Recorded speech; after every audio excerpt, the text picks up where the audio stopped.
Hello,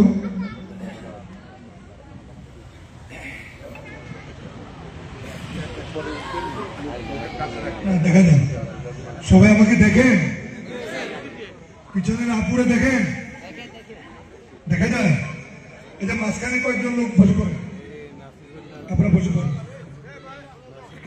সবাই বসে পড়েন। আমাদের সমস্যা নেই, আমাদের জন্য আজকে বন্ধুয়া ইসলামপুর খিলপাড়া পেচিবাড়িয়া আমার সম্মানিত পিতৃ সমতুল্য মুরব্বিয়ান, আমার ভাইরা, আমার মারা, আমার আপুরা, আপনাদের সকলকে আমার পক্ষ থেকে শুভেচ্ছা জানাচ্ছি, আপনাদেরকে অভিনন্দন জানাচ্ছি এবং কৃতজ্ঞতা প্রকাশ করছি। অনেকক্ষণ যাবৎ আপনারা আমার জন্য অপেক্ষা করেছেন, আপনারা আমার জন্য অনেকক্ষণ কষ্ট করেছেন। আমি নির্বাচিত হয়ে আপনাদের জন্য কাজ করে এই কষ্ট আমি আপনাদেরকে পুষিয়ে দিচ্ছি, আমি পুষিয়ে দিই। আজকে আমি এখানে আসছি বেগম খালেদা জিয়ার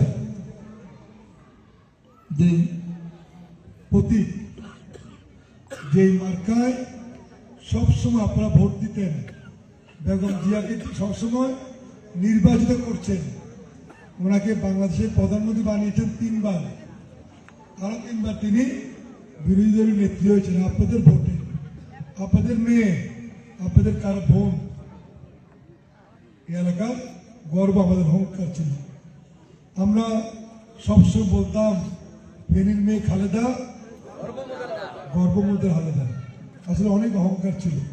যখন কোনো জায়গায় বলতাম যে বেগম খালেদা জিয়ার এলাকার মানুষ, তখন আমাদেরকে অনেক ইজ্জত করতে, সম্মান দিত, শুধু বেগম খালেদা জিয়ার জন্য। এই মানুষটি মৃত্যুর আগে অনেক কষ্ট করেছেন দেশের জন্য। একটি মিথ্যে মামলায় ওনাকে সাজা দিয়েছেন, যেই মামলার কোনো ভিত্তি ছিল না, 2 কোটি টাকার একটা মামলা। ওই টাকা ব্যাংকে জমা আছে, সেটা এখন 8 কোটি টাকা হয়েছে, ব্যাংকে আছে। এরপরও কেমনি কেমনি পেঁচা বুঝে একটা মামলা দিয়ে ওনাকে জেল দিয়েছে। তিনি আপোষ করেন নাই, তিনি এদের সাথে মাথা নত করেন নাই।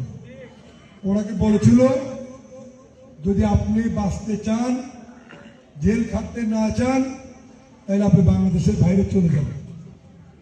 কিন্তু উনি বলেছিলেন আমার যাই হবে, আমি কখনো এই দেশের মানুষ আর আমার দলের নেতা কর্মীদের ছেড়ে আমি কখনো দেশের বাইরে আমি যাব না। দেশের বাইরে আমার কোনো ঠিকানা নেই, এই দেশে জন্মেছি, আমি এই দেশেই মরব। আল্লাহ পাক ওনাকে ওইটাই করছেন, উনি এই দেশেই মরছেন। কিন্তু কোনো অপশক্তির কাছে তিনি মাথা নত করেন নাই, হার মানেন নাই, নত স্বীকার করেন নাই, জেল খাটছে। তিনি যদি এদের সাথে হাত মিলেতেন তাহলে জেল খাটতে হতো না, হতো না। উনি ছিলেন একজন দেশপ্রেমী। যখন শহীদ জিয়া রহমানকে হত্যা করা হয়, তখন অনেকে মনে করেছিলেন বিএনপি শেষ, আর বিএনপির হাল ধরার মতো কোনো লোক নাই। 2টা ছোট ছোট সন্তান ছিলেন, তারেক রহমান আর আরাফাত রহমান, অনেক ছোট। ঠিক সেই মুহূর্তে দেখেন দেশের প্রয়োজনে তখন খালেদা জিয়া দলের দায়িত্ব নিয়েছেন, এরশাদ বিরোধী আন্দোলনের নেতৃত্ব দিয়ে স্বৈরাচারের পতন ঘটিয়ে গণতন্ত্রের পথ সুগম করেছিলেন, গণতন্ত্রকে মানুষের মাঝে ফিরিয়ে দিয়েছিলেন এই বেগম জিয়া। আজকে তিনি আমাদের মাঝে নেই, তিনি আমাদেরকে ছেড়ে চলে গিয়েছেন। কিন্তু ওনার যে সম্মান, ওনার যে ভালোবাসা, সেটা কি আমরা ভুলে গেছি? না। আমরা কি এটা ভুলে যাব? না, ভুলে যাব। আমরা ওনার সম্মানকে, ওনার ইজ্জতকে, ওনার অস্তিত্বকে আমরা সম্মানের সাথে উপরে উঠে দাঁড় করে রাখবো। ওনার সম্মানকে আমরা অনেক উপরে স্থান দেব। তাই 12 তারিখে নির্বাচন হবে, সেই নির্বাচনে ওনার যে প্রতীক যে প্রতীকে বারবার ভোট দিয়েছেন, উনি সেই প্রতীক এবং ওনার সে আমানত তিনি আমাকে দিয়েছেন। তিনি আমাকে বিশ্বাস করেছেন, আমাকে ভালোবেসেছেন, দলের দায়িত্ব আমাকে দিয়েছেন। আমি আপনাদের নিকট উদাত্ত আহ্বান জানাবো, আপনারা সবাই মিলে আমার মায়ের যে আশীর্বাদ, মায়ের যে প্রতীক, এই ধানের শীষে আমাকে ভোট দিয়ে আপনারা নির্বাচিত করুন। আমি আপনাদের নিকট কথা দিচ্ছি, আমি ওয়াদা করছি, আপনাদের প্রত্যেকের সুখে দুঃখের চলার সাথী হয়ে আমি আপনাদের পাশে থাকব। আমি আপনাদের জন্য কাজ করব। এই এলাকার বিগত 16 বছর কোন নির্বাচন হয় নাই, কোন নির্বাচিত সরকার ছিল না, এলাকায় কোনো উন্নয়ন হয় নাই। আমার বেকার যুবক যুবতী, ছাত্রছাত্রী, ওদের কোনো চাকরির সমস্যা সমাধান হয় নাই। কোনো চাকরির কোটাই নাই ফেনীতে, 1 জন 1.5 জন 2 জন এরকম পাওয়া যায়, কোনো কোনো জায়গায় কোটাই পাওয়া যায়। ইনশাল্লাহ আমরা নির্বাচিত হলে যেভাবে আগামীকালকে তারেক রহমান সাহেব থেকে প্রতিশ্রুতি নিয়েছি, যে যেভাবে গতকাল বিএনপির চেয়ারম্যান তারেক রহমান সাহেবকে থেকে বলেছি, এই ফেনীর মানুষের দাবি একটি মেডিকেল কলেজ দিতে হবে সরকারি। তিনি ঘোষণা দিয়েছেন বিএনপি নির্বাচিত হলে ফেনীতে একটি সরকারি মেডিকেল কলেজ তিনি প্রতিষ্ঠা করবেন। তিনি বলেছেন এই এলাকায় খাল খনন শুরু করবেন, যারা জিয়া রহমান সাহেব থেকে শুরু ছিল। বন্যার যে ক্ষতি হয় কয়েকদিন পর পর এদের বাঁধ নির্মাণ করবেন। সমস্ত রাস্তাঘাটগুলোর উন্নয়ন কর্মকাণ্ড তিনি করবেন। শিক্ষার পরিবেশ বজায় রাখবেন। এই শিক্ষা স্কুল কলেজগুলোতে যাতে আমাদের মেয়েরা ভালোভাবে লেখাপড়া করতে পারে, শিক্ষিত হতে পারে, সেজন্য শিক্ষার সুব্যবস্থা করা হবে। ভালো শিক্ষকদেরকে নিয়োগ দিয়ে আমাদের এলাকাগুলো আনা হবে। যে সমস্ত শিক্ষকরা ঠিকমতো ক্লাস করবেন, ছাত্রদের গুরুত্ব দিবেন, ছাত্রদের ভালো শিখাবেন, পড়াবেন, আগামী দিন আমরা তাদেরকে সম্মানিত করব, মূল্যায়িত করব। আমাদের স্কুলগুলোতে ওনারাই শিক্ষা দেবেন। পাশাপাশি যে স্কুলগুলো এখন এমপিভুক্ত হয় নাই, যেগুলা সাহায্য প্রয়োজন সরকারি, যেগুলা প্রাইমারি স্কুল কিন্তু হাই স্কুল করা দরকার, যেগুলা ভবন নাই নতুন ভবন করা দরকার, একটা একটা করে ইনশাআল্লাহ সমস্ত উন্নয়ন কর্মকাণ্ড, বেগম খালেদা জিয়ার অসম্পূর্ণ সমস্ত কাজ আমরা পর্যায়ক্রমে একটি একটি করে করব। এই এলাকায় যত উন্নয়ন হয়েছে সব জিয়া রহমানের আমল থেকে খালেদা জিয়ার আমল। এছাড়া দেখেন কোনো উন্নয়ন বড় বড় প্রতিষ্ঠান অন্য কোনো সরকারের আমলে হয় নাই, কে করে নাই।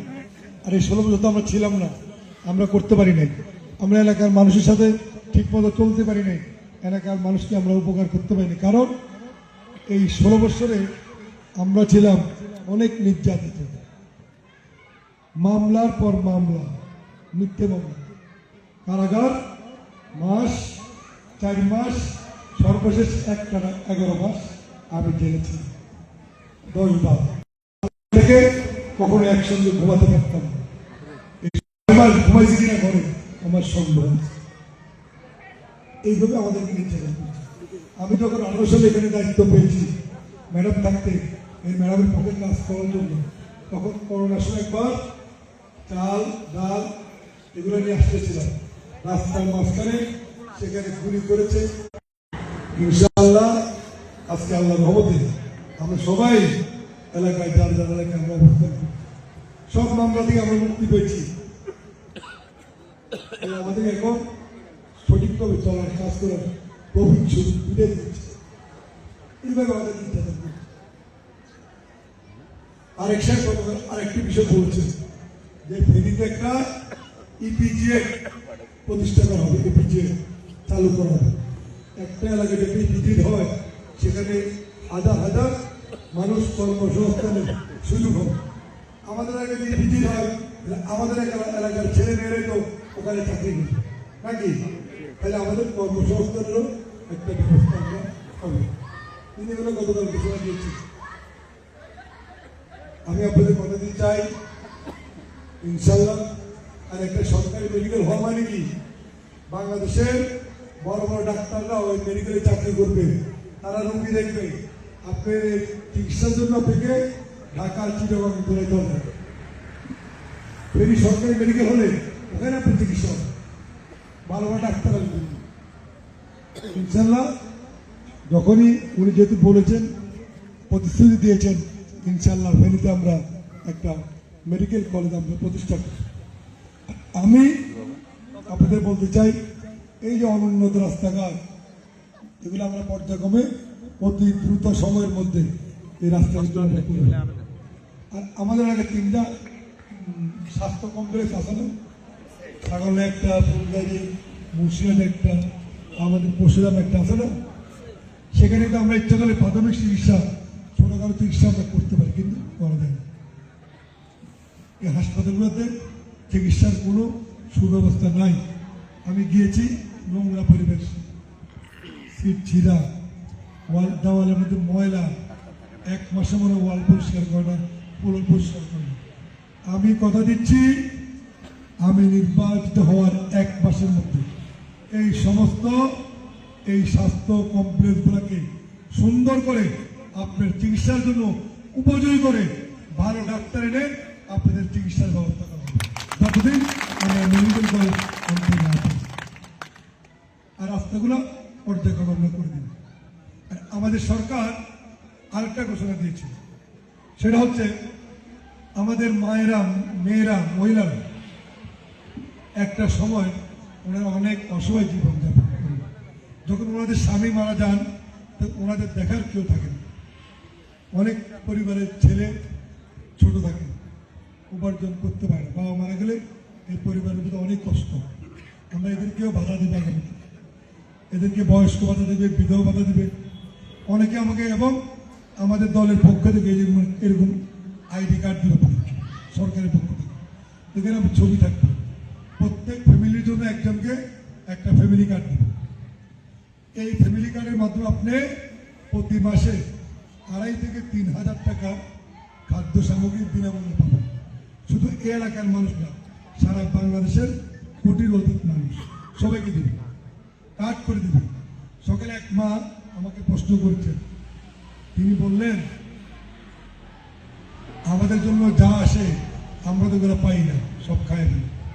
আমি বলছি হ্যাঁ, আমিও জানি যে এই সরকারি বরাদ্দ আসে, এলাকায় যারা দায়িত্ব থাকে, প্রতিনিধি থাকে, তারা এগুলো লুটপাট করে খায় না।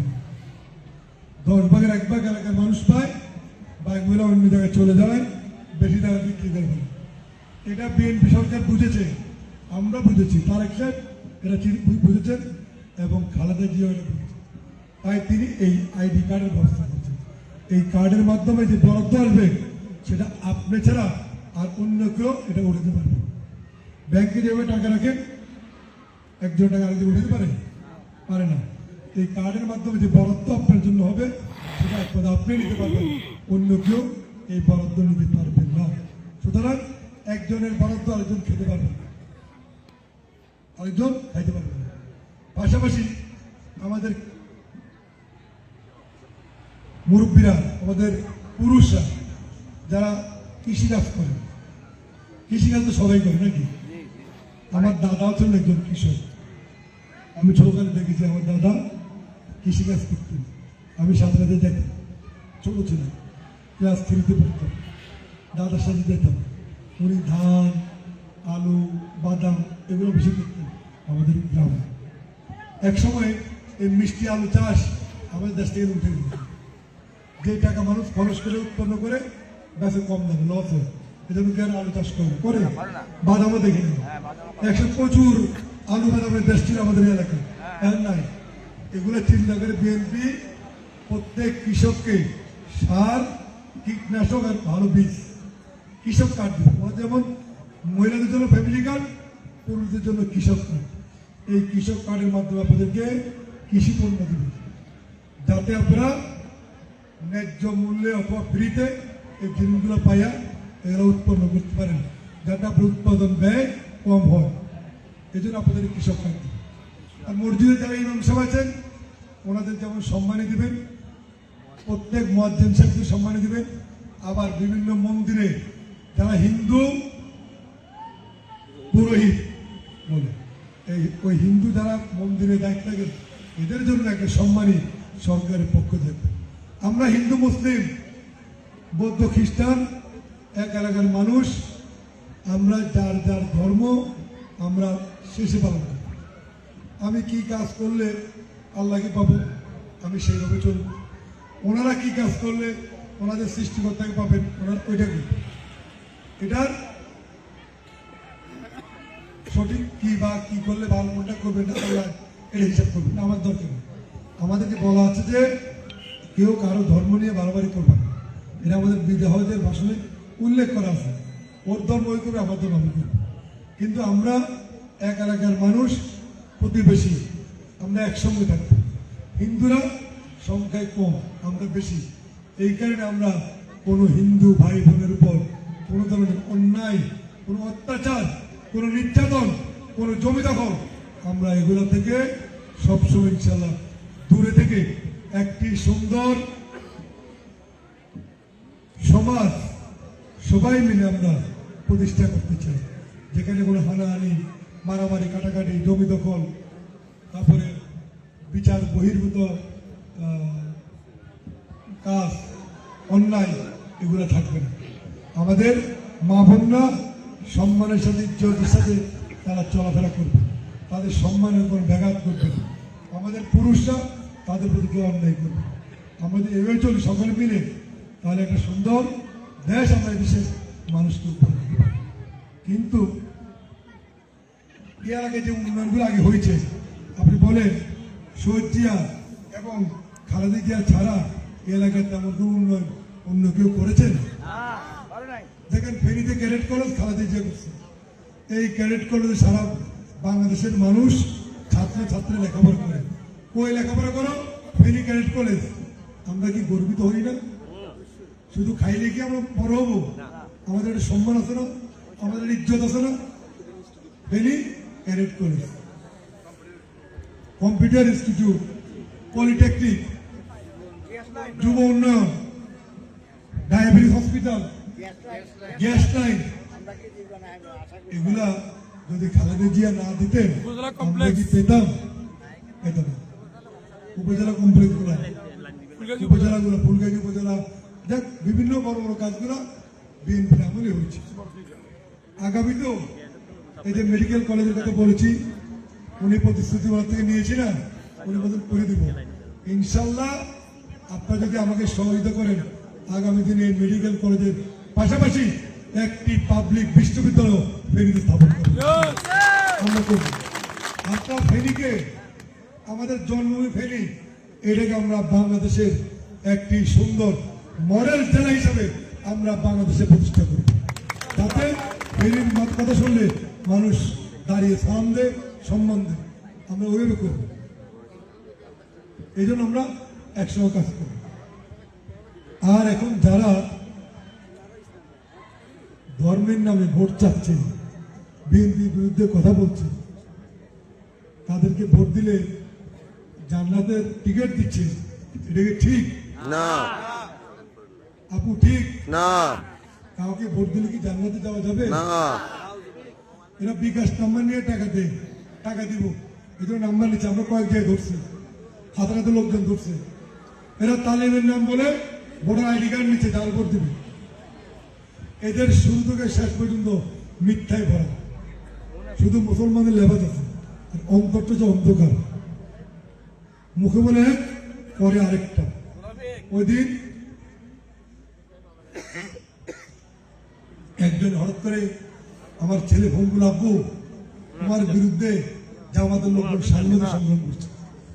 আমি তো ঘটনা কি, আমি তখন ফেনীতে, আমি তখন একজন, আমার আবার মোবাইলে ফেসবুক নাই, কারণ আমি বললাম যে একটা ফেসবুক দেখি তো, লিঙ্ক দেখলাম যে এক জামাতের নেতা, তিনি বলতেছেন পরশুরামে রফিকুল আলম মজনু ধানের শীষের প্রার্থী, তিনি বাড়ি বাড়ি গিয়ে লোকজনকে হুমকি দিচ্ছেন, কালকে পরশুরামে মিটিং আছে, মিটিংয়ে আসার জন্য।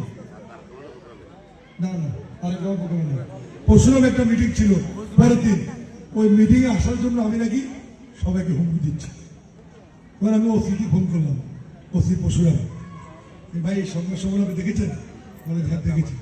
আমি আগামী গতকালকে আমি পরশুরামে আসছি, বললেন আপনি পরশুরাম আসেন না। আমি কোথায় ছিলাম? বলে আপনি ফুলগাড়ি ছিলেন। আজকে কি কোনো প্রোগ্রামে পরশুরাম গেছি? বলছেন না। তাইলে ওনারা যে আমার বিরুদ্ধে বক্তব্য দিল, উনি বললেন এটা আপনি দেখতেছেন, আমিও দেখতেছি, আমরা জানি, খবর নিয়েছি, এটা মিথ্যা বক্তব্য। এইভাবে তারা আমাদের নামে মিথ্যা কথা বলে আমাদেরকে ছোট করতে চায়, সমাজে হেয় প্রতিপন্ন করতে চায়।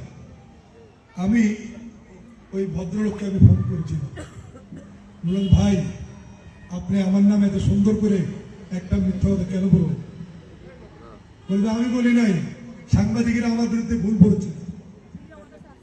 আছে ভিডিওর কথা আছে, বলছে যে আমি আপনার বিরুদ্ধে বলি নাই, এটা আমি হলুদ সাংবাদিকতার শিকার হয়েছি। অথচ উনি বলেছেন, আর উনি বলছেন এই সাহস ওনার বলার সাহস নাই। এ হচ্ছে এরা, এরা কথা কথা ব্যস্ত দিয়ে দিচ্ছে, এদের বাপ দাদা সম্পদ ব্যস্ত দিয়ে দিচ্ছে। এরা বলে তাদেরকে ভোট দিয়ে মরলে, ভোট দিয়ে আসবেন, মরবেন, ব্যস্ত যাবেন, যদি না যেতে পারেন তাহলে তাদেরকে বলবেন। এখন কোন লোক যদি মারা যায়, সে বেঁচতে গেছে না দোজো গেছে, এটা কি কবর থেকে উঠে এসে বলতে পারে? বলতে পারে? এই হচ্ছে তাদের চরিত্র। এরা অনেক সুন্দর সুন্দর কথা বলবে, কিন্তু কাজ করবে আরেকটা কাজ করবে। এদের এই বক্তব্যগুলো কি শুনেছেন কখনো? শুনেছেন? আমি শোনাই আপনাদেরকে, দাঁড়া শুনে নিন। এরা এখন আমাদের বিরুদ্ধে অনেক মত তৈরি করবে, মিথ্যা বলবে। বলুক, যেটা সত্য ওইটা আমরা সবাইকে বলবো। ওনারা মানুষকে বলছেন, আমি আপনাদের শুনলে দোষ কি? ওনারা তো আমাদেরকে শোনানোর জন্য বলছেন নাকি? এই শুনেন।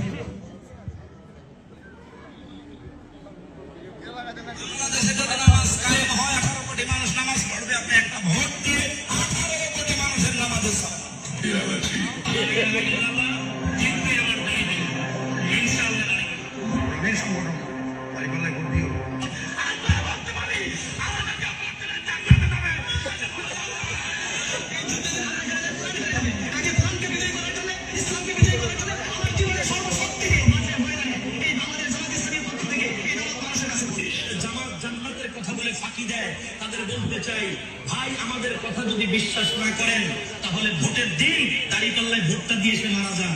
যদি সরাসরি জান্নাত না পান তারপর সরাসরি আমাদের ধরেন। যদি জান্নাত না পান কবর তো উঠে এসে ধরেন। বসে যদি ভোট দিয়ে এসে মরেন, আর যদি জান্নাত না পান আইসা তাদেরকে ধরেন। কত বড় ভণ্ড প্রতারক বুঝেন? হারি টুপি পয়রা দাঁড়িয়ে রাখলে মুসলমান হওয়া যায় না। এই মুসলমান ধর্মকে কলুষিত করার জন্য আমাদের মতো লেবাস পরে অনেক ভণ্ড প্রতারক আমাদের সমাজে বসবাস করছে। এরা দাড়ি টুপি রেখা আমাদের অপমান করছে। এরা মণ্ডপে যে নাচানাচিও করে, নাচে, এরা বলে রোজার পূজায়। আরে ভাই, আমার কাছে রোজার মূল্য অনেক, যার কারণে তো না খেয়ে রোজা রাখি আমরা প্রায় 14 ঘন্টা 12 ঘন্টা এরকম রাখি না, 12 ঘন্টা। আর যিনি পূজা করেন ওনার কাছে পূজা মূল্য পান। উনি কি রোজা রাখবেন? আমি কেন পূজা করবো? উনি তো রোজা রাখবেন, ওনারটা উনি করে আমারটা আমি করবো। কিন্তু আমাদেরকে ভুল বুঝাচ্ছে এরা, আমাদেরকে এমন ভাবে বুঝাচ্ছে। আরেকটা আছে দেখছি, এটা বলছে যে কোন লোক যদি কোনোদিন কোন ইবাদত করার সুযোগ না পান, তিনিও যদি ভোট দেন তাদেরকে, তিনিও বেঁচে যেতে পারেন। শুনছেন এটা? বিড়ি টান। হ্যাঁ, এই তাদের বিষয়। এখন এদের কথা আবার কইটা যায় না কেউ। এরা বেস্তের পরিবর্তে দোজকে নেওয়ার চেষ্টা করতে আমাদের। আমরা দোজকে যাইতে চাই না। আমরা নামাজ, রোজা, হজ, যাকাত, মানুষের হক নষ্ট করব না, মানুষের উপকার করব, ভালো কাজ করব, গীবত করব না, ইনশাআল্লাহ বেহেশত পাক আল্লাহ পাক আমাদেরকে দিবেন। বেহেশতটা আমাদের জন্যই করছে, যারা ভালো কাজ করছে তাদের জন্য, আর যারা খারাপ করে তারা বেহেশতে কিভাবে যাবে? কারণ ভোট দেওয়া বেহেশতে যাওয়া ঠিক সম্ভব না। তাই আমি বলবো, ধানের শীষে ভোট দিলে আপনারা বেহেশতে যেতে পারবেন না। ধানের শীষে ভোট দিলেও বেহেশতে যাওয়ার সুযোগ নাই যদি ওই কাজগুলো না করেন। আমরা বলবো যে ধানের শীষে ভোট দিলে এই দেশটা ভালো থাকবে। ধানের শীষে ভোট দিলে শহীদ জিয়া এবং খালেদা জিয়ার যে অসম্পূর্ণ উন্নয়ন কাজগুলো আছে, এগুলো আমি ওনার প্রতিনিধি হিসাবে, আপনাদের ভাই ছেলে হিসাবে আমি এই কাজগুলো আমি শেষ করবো। ধানের শীষে ভোট দিলে আমি আপনাদের পাশে, আপনাদের ছেলে, আপনাদের ভাই যেভাবে আপনাদের সামনে আসে আপনাদের পাশে দাঁড়ানো বিপদে, আমি সেই বিপদে দুর্দিনে আমি আপনাদের পাশে দাঁড়াবো, এই প্রতিজ্ঞা আমি করতে পারি। এটা আমি করব, এলাকার উন্নয়ন করব, এলাকার সামাজিক পরিবেশ উন্নত করব, জমি দখল, হানাহানি, বিনা অন্যায় বিচার, এগুলা সমাজ থেকে বিতাড়িত করব। আর যাকে প্রতিনিধি বানাবেন তিনি কখনো কোনো অন্যায়, কোনো অন্যায় বিচার, কোনো লোভ লালসা, তিনি কখনো আপনার জায়গা দখল করে কম দামে আপনার কাছ থেকে জমি কিনে নেয়া, ওনার বাবার জন্য শিক্ষা প্রতিষ্ঠান, মসজিদ, মাদ্রাসা, হাসপাতাল ইনশাআল্লাহ কিছুই করবেন না।